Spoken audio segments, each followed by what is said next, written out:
Thank you for tuning Apple Juice for Two listeners. It is actually just me and Cameron today, and we are interviewing Miss Mikki Addison about her book "Be Still and Be Quiet." Correct? Is that what the book title is? Yes. Just making sure, because for some reason I've had the hardest time just getting the title. But would you do us the favor of just kind of telling a little bit about the book and I guess the significance of the book, how it I guess impacted you or what led you to create the book? Okay. So I live in Fresno, California. Okay. And, my book is Be Still and Be Quiet. I'm a retired social worker, mental health clinician. Mm-hmm. I retired from the Fresno County Behavioral Health Department. Mm-hmm. And I worked with, towards the end of my 15 years there, I worked with the juvenile. In Fresno, it's called the Juvenile Justice Campus, or JJC. And somewhere along the line, I started writing this book, Be Still and Be Quiet, to help parents, foster parents, grandparents. It's a easy read. It's not based on any statistics. It's my opinionated book. And I think I have something in here for everybody. You get little nuggets here and there. And it touches on young kids, especially foundation at home. And towards the back of the book, there's more a little bit about teenagers and the internet and who their friends are. So Perfect. again, it's an opinionated book, a little $12 book from Barnes and Noble and Amazon. Oh, well, that's really interesting, and I'm sure that you definitely have a lot of experience, like I said, because you just worked. You just told me that you worked in you worked as a social worker, so you have probably had your encounters with children. So the experience that you've gained from you as a social worker, did you, I guess, kind of reflect that in the book, or did you give tips to like the people that are reading the book about that? Well, I didn't do too much of me in the book. Um, Mm-hmm. I wanted it to just be kind of like counseling and instruction. Um, and I didn't interject myself into it at all. Okay. And prior to working for the county, I did 5 years as a social worker for foster care children, not Mm-hmm. CPS, but a foster family agency, Oh, okay. private. And so I thought I had, and I'm also the mother of two children Mm-hmm. and four grandchildren. So based on that experience and my profession, I thought I'm qualified to write this book. Oh yeah, I'm sure. Definitely grandmother's words know best. I can tell you that for sure. So with in regards to mental health, what kind of points did you emphasize on that? Because I know in the black community that mental health is kind of like a sore subject, I would say, because I know a lot of African Americans kind of avoid addressing the issues of mental health. I know a lot of African Americans kind of fray away from admitting that they may or may not have mental health issues. So, how did you go about, I guess, talking about that in your book, or I guess, kind of making it easy for everybody to comprehend? And you're absolutely right. African Americans tend not to seek counseling, not to believe in counseling, but it's very true that we need to get in there when we're I mean, stressed, depressed, um, suicidal, all of that. So it's if your background, it also depends on your background and your foundation. I like to think if you have a strong foundation at home versus chaos and a stressful living arrangement. But if you do find yourself in need of mental health, it's a lot of resources out there, not just social workers. They usually have a walk-in or 24/7 hotline that you can call. Um, I dealt with it in the fact that there's a chapter on tiger moms. Tiger moms are Asians who really push their children much like the Jewish mother does. So to me, everything is about the foundation, the first 5, the first 7 years of life. Again, you want to be in a structured home, a loving home, a godly home, and that will cut down on a lot of stress and irritation and ADHD, which is hyperactivity, where you can't be still. So Mm, once I got the name of the book, I was stuck on it, and also a lot of people they take to the name right away. right. And also if when your set of mind is that when you get to school, you should be able to be still. Again, some kids are hyperactive. They've never had to be still.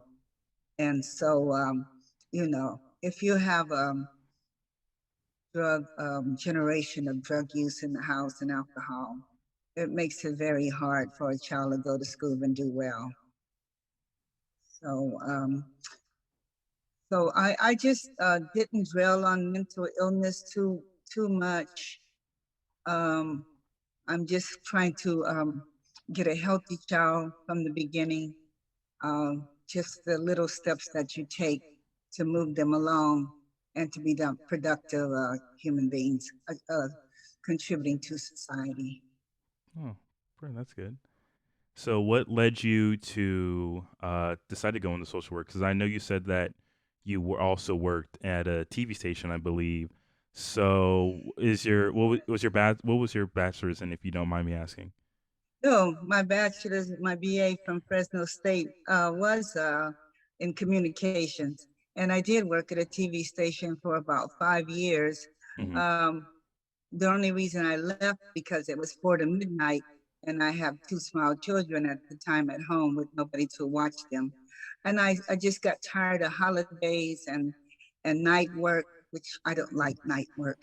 So there came the time when I didn't want to be in production. I didn't want to be doing the camera 6 and 11 in the studio. Mm-hmm. And it was exciting. It was a nice experience. A lot of teamwork there and the media. I also went on rides with local reporters. One of them was a tragic story of a little girl getting killed, but we were there on the scene when she was found. But again, getting back to the schedule of 4 to midnight and a week on holidays. So I transitioned into 8 to 5, Monday through Friday, secretary job. So after communications, I went to my second career, which was secretary for a business loan company, state funded. Uh, it was called Valley Small Business Development, and we help people with small business loans. Oh, So cool. that was another experience. Again, trying to help people with their small business, Mm-hmm. and stayed there for about 10 years. It was pretty good. And somehow I transitioned over to my third career, which again was social work. Cool. I went back and got my master's. So Oh, I'm okay. an MSW, master's in social work. Okay. Well, in regards to media, do you think the media negatively influences not just, I guess, a person's mental health, but especially because I know you want to emphasize, are you in your book, would you say you're more emphasizing the mental health on kids? Are you kind of touching on mental health between the kids and the parents, or are you like, which one would you say is more? Because I know, like, with the media, especially if you're seeing so much negative things, and especially if you're a kid, if you can't interpret the media correctly, you're gonna take it for truth, and when there's a lot more depth to it. So like how like what would you say? Well, my emphasis was on children. I get along very well with them. Um, HDD, ADD, attention deficit disorder is very serious. Um, if a child can't listen, if they can't concentrate, uh, passive aggressive, anger problems, all of that have to be dealt with as soon as possible. And not so much putting them on meds as to get counseling. Um, again, what is the cause for all of this irritation and all of this instability? So that's where you want to focus when a child is having serious issues in school, at home, uh, with everyone. So not so much adults, but adults with anger problem, it's the same thing. You need counseling. Um, of course, drug and alcohol, you need counseling because it's only going to get worse. And that's a very volatile atmosphere when adults start arguing and fighting with each other, and children are there to look and listen and hear some of the horror that come out of adult people's mouth. So, I agree with that because I feel like there's a lot of children that like reflect their parents' actions. Even people when they go back to school, like hypothetically speaking, there could be a guy that saw his father hit their mom, and then they go back to school and then hit this girl, and their excuse is, "Well, my father did it at home."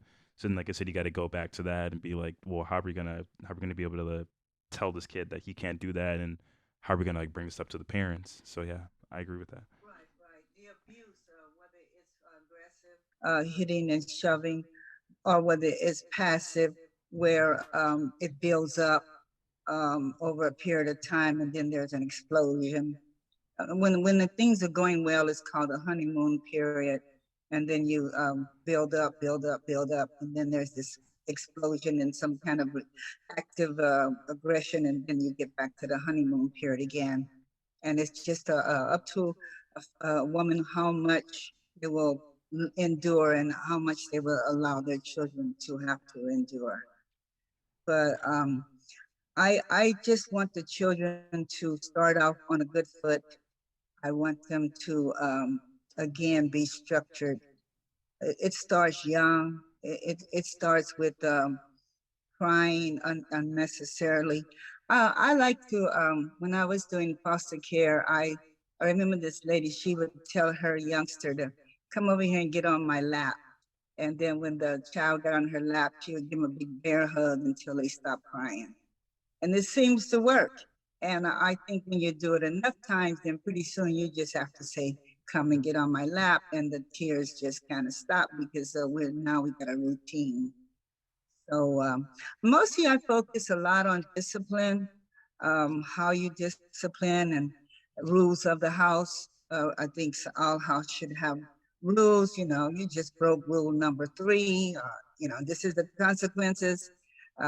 Consequences could be consistent, but structure is just so important. Discipline, how you discipline. In my book, and it might turn some people off, I put spanking, which is not beating.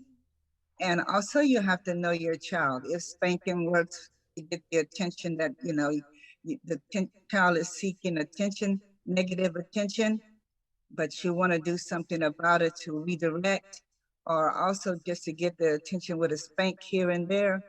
Uh, and if it works for that child, you do it. If it don't work for your other child or another child in the household, you do something else. Whatever works in your toolbox, what I call it.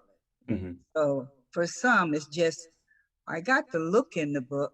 For some, it's just that look, and you don't need to do anything else. So for others, you need the switch. And yes, it's in there. The look, the switch, uh, the timeout, it's all Hmm. in there. So, what would you say is like in the book? What chapter of the book is the most applicable to, I guess, today and forever will always be, I guess, applicable to like life moving forward, if that makes sense? Like, what chapter? Like I said, it's just pretty much just like something that I guess that was enforced as in you as a child that you enforce in your children, and I guess they'll be forced in your grandchildren or are, if not already are. Well, I like the one where you have to be a role model for your children. I mean, you can't be doing everything under the sun as a parent. What is that they used to say? Do as I say, not as I do, or something like that. You want to be a positive role model, because they look at you and they try to be like you. So I think the one where I said is chapter on role modeling. What are you showing them? What are your example? How do you communicate? I mean, yelling and screaming is not good communication. So some people have poor communication skills, poor, poor body language, poor people skills, you know. So you're trying to instill in your child that they need to be giving. They need to be have a character. So you're role modeling. You're giving them, you're showing them character, Hmm. character. So that's so very important because if you're not truthful, um, if you're not fair, if you're not generous, forgiving, all of those is in your character. Okay. So, what's one message that you want people to receive after reading your book? I guess parents, I should say. Well, you want a godly home.